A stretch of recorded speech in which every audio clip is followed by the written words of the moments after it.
So hello friends, आज की इस वीडियो में हम बात करने वाले हैं रिकर्शन टॉपिक के बारे में कि रिकर्शन क्या होता है। ठीक है, तो जनरल टर्म में अगर रिकर्शन की बात करें तो रिकर्शन है function calling itself is called recursion. ठीक है। जैसे मान लीजिए एक फंक्शन है, ठीक, इसको अगर रियल लाइफ से कनेक्ट करें रिकर्शन क्या तो वो समझते हैं। ठीक है,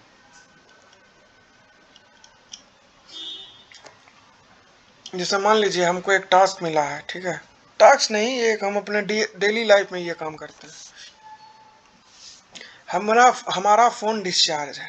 ठीक है, जस्ट एक एग्जांपल है। ठीक है, हमारा फ़ोन डिस्चार्ज है, हमको उसको करना है चार्ज। ठीक, तो हम चार्ज कब तक करेंगे? हम चार्ज तब तक करेंगे जब तक हमारा फ़ोन फुल चार्ज नहीं हो जाता है।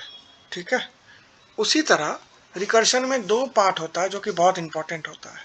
हमको ये चीज़ पता है ना कि हमको अपने फ़ोन को स्विच ऑफ कब करना है, चार्ज से कब करना है, जब वो फुल चार्ज हो जाएगा। तो ये चीज़ हमेशा कांस्टेंट है कि जब वो फुल चार्ज होगा हम अपने फ़ोन को हम अपने फ़ोन को चार्ज करना बंद कर देंगे। उसी तरह रिकर्शन में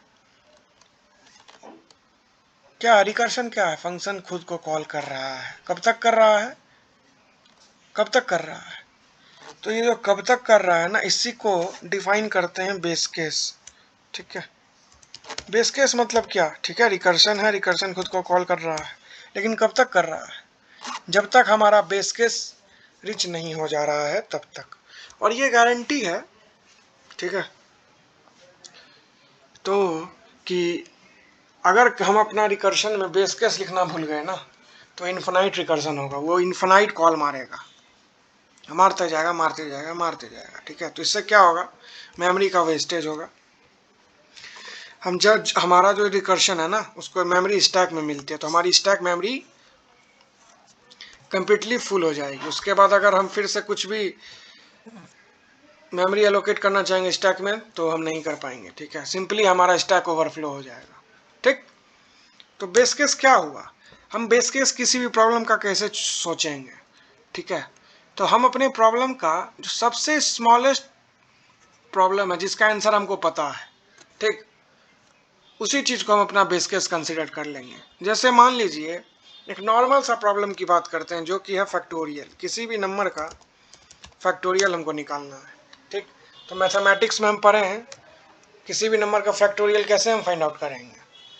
कैसे फाइंड आउट करेंगे? जैसे लेट्स से हमको 5 फैक्टोरियल निकालना है जो कि 120 होता है, तो ये हम निकालेंगे कैसे? ठीक, इसको हम मैथमेटिक्स में ये ऐसे लिखते हैं 5 फैक्टोरियल। तो 5 फैक्टोरियल मतलब क्या? 5 into 4 into 3 into 2 into 1, that's it. यही हमारा फैक्टोरियल कहलाता है। ठीक है, तो इसको हम और क्या अच्छे से लिख सकते हैं?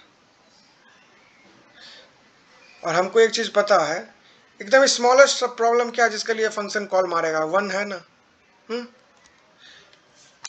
ठीक है, तो हमको एक और 1 के बाद 0 फैक्टोरियल भी मार सकता है। ठीक है, 0 फैक्टोरियल का वैल्यू होता है 1। तो ऐसा हमको स्मॉलेस्ट सा प्रॉब्लम का वैल्यू पता है, हमको 0 फैक्टोरियल का आंसर पता है और 1 फैक्टोरियल का आंसर पता है। ठीक, तो क्या इसको हम कुछ ऐसे लिख सकते हैं? 5 factorial is equals to 5 into 4 factorial. ये क्या है? 4 इंटू 3 इंटू 2 इंटू 1 क्या है? ये 4 फैक्टोरियल ही है ना। इसी तरह से ये हमारा फैक्टोरियल का काम हो गया। अब क्या होगा फिर? मान लीजिए मेमोरी इसको कैसे मिलेगी? हम 5 फैक्टोरियल काउंट का रिजल्ट फाइंड आउट कर रहे हैं, तो 5 इंटू 4 फैक्टोरियल। अब हमको 4 फैक्टोरियल फाइंड आउट करना होगा। 4 फैक्टोरियल फिर कैसे ब्रेक डाउन होगा? इसी तरह अब यहाँ पे 4 फैक्टोरियल ऐसे ब्रेक डाउन होगा, 4 इंटू 3 फैक्टोरियल। ठीक, 3 फैक्टोरियल कैसे ब्रेक डाउन होगा? 3 इंटू 2 फैक्टोरियल। 2 फैक्टोरियल कैसे ब्रेक डाउन होगा? 2 इंटू 1 फैक्टोरियल। ठीक है, और 1 फैक्टोरियल हम का वैल्यू जैसे ही ये कॉल मारेगा ना, हम एक बेस केस इसी को कहेंगे, हम सिंपली रिटर्न करा देंगे 1। ठीक है, अब आइए इस कोड, इसी चीज़ को अब हम कोड टर्म्स में लिखेंगे, ठीक है। तो कुछ नहीं, हम एक वेरिएबल बनाते हैं इंट ए, हम यूज़र को एक मैसेज देते हैं, भाई एक नंबर बता दो, एंटर एनी नंबर, ठीक।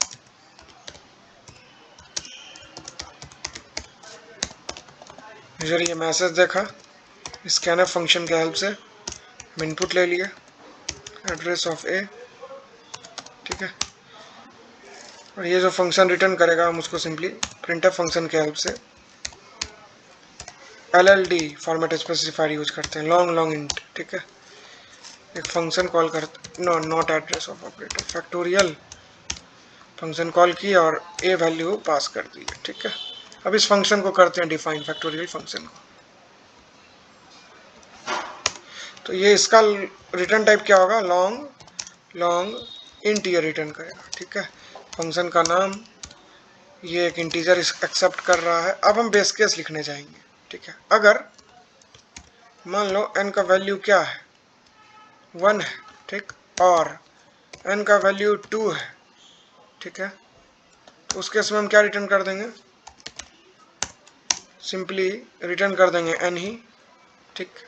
एक और कंडीशन लिख लेते हैं, ऐसा भी तो हो सकता है कोई 0 फैक्टोरियल भी निकाल ले, जब अगर number is equals to n का वैल्यू 0 है तो उस केस में भी हमारा, ओके, जब n का वैल्यू 0 है तो उस केस में हमारा फैक्टोरियल 1 आना चाहिए, ठीक है। तो इस कंडीशन को हम यहाँ से रिमूव कर देंगे, कोई दिक्कत नहीं है, ठीक है। रिटर्न n, हमको पता है 2 फैक्टोरियल क्या होता है, 2 ही होता है। इफ अगर n इक्वल्स टू 0 है ना, उस केस में हम रिटर्न करा देंगे 1, ठीक।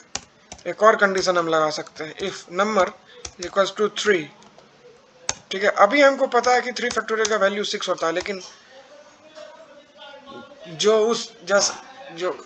जिसको इसका वैल्यू नहीं पता है, तो उस केस में हम क्या करेंगे, हम सिंपली इसको लिख देंगे return n into factorial of n-1, ठीक है।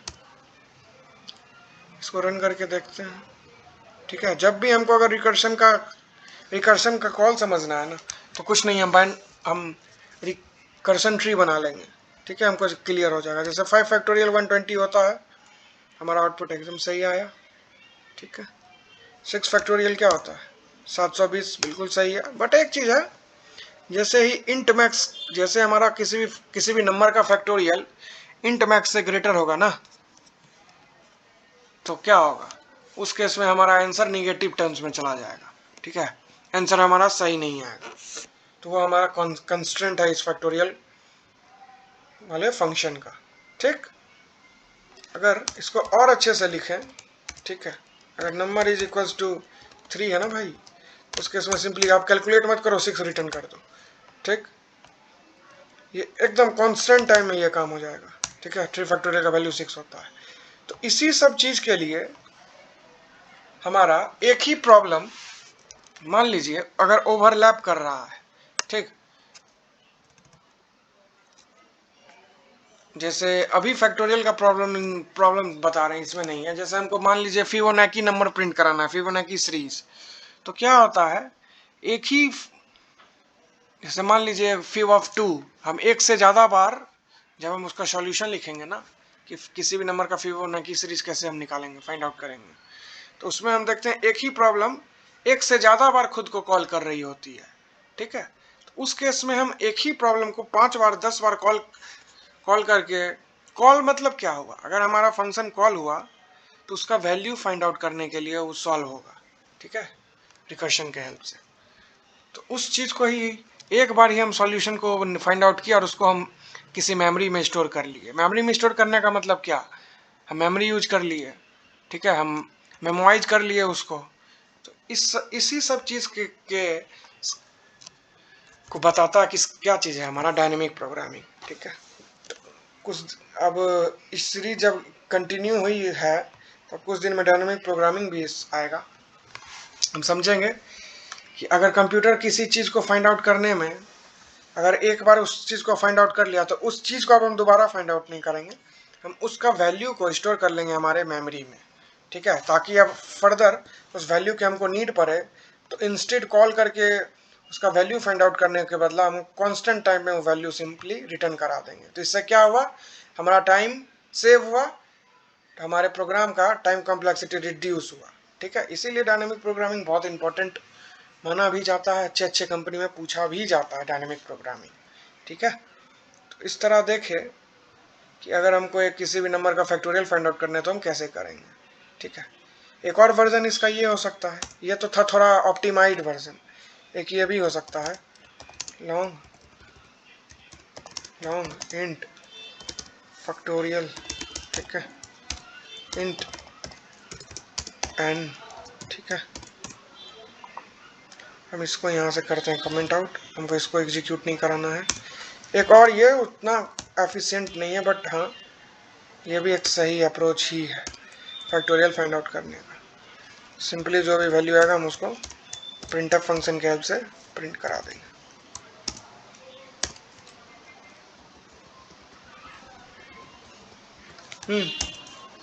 अब हम सिंपली एक ही बेस केस लिखेंगे, इफ अगर नंबर इज इक्वल्स टू 0 और नंबर इज इक्वल्स टू 1 है ना, उस केस में सिंपली हम रिटर्न 1 करा देंगे, और एल्स रिटर्न जो ऊपर लिखे n into factorial of n minus 1। That's it, हो गया हमारा कोड कंप्लीट। इसको भी रन करेंगे तो आउटपुट सेम ही आएगा।